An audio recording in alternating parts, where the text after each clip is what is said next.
So previously I did a video about 5 reasons why I want to buy a Tesla.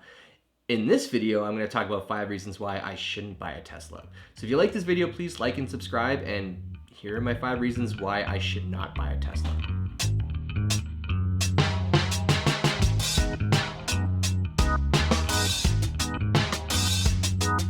So the first reason why I shouldn't buy a Tesla is my bank account.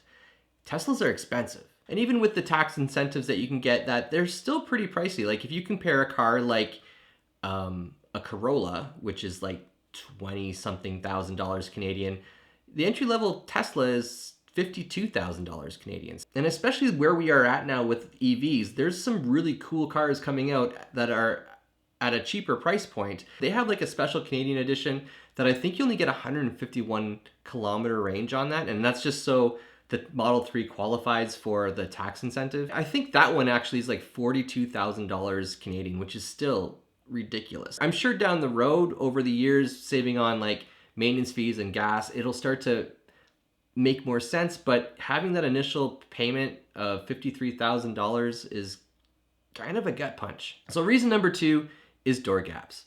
What the hell? So when I look at people on YouTube and they're showing their cars, a common theme is that there's some issues with quality control where you're getting these like weird gaps where the trunk is tight on one side and not so tight on the other side. And you'd think for a car that's coming in at that price point, this wouldn't be an issue. Like there's no other car company that this would be an issue at that price point. So my third reason why I wouldn't buy a Tesla would be because I live in Canada and those cold winters. Just seeing the amount of energy required to keep your battery warm and like the fact that you would charge your car and then lose 30% the next day because your battery is cold, it's kind of alarming, especially if you were to buy that base model 151 kilometer ranged Model 3. I'd have anxiety driving that thing around because you only would have like 20-30 kilometers after a charge or something like that.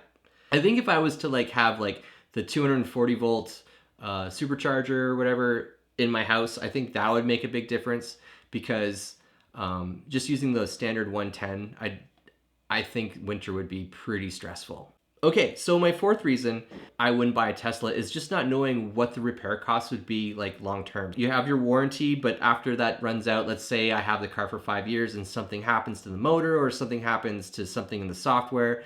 What are the repair costs on that? You can't take it to any like car repair shop and have them fix your Tesla. You have to go to a Tesla dealership, and I can't see that being cheap. Like whenever you take any car to the car dealership, it's just not a cheap experience. So if you have like an older Model S and it's getting repaired, what are the costs on that? Are you finding that the turnaround is quick and the prices are good, or is it really expensive and it's taking weeks and weeks and weeks to get your car back? So that would be my fourth issue. Now, again, this might change over time as I do more research, but right now, I just don't know what the repair costs would be in a long-term investment with a Tesla.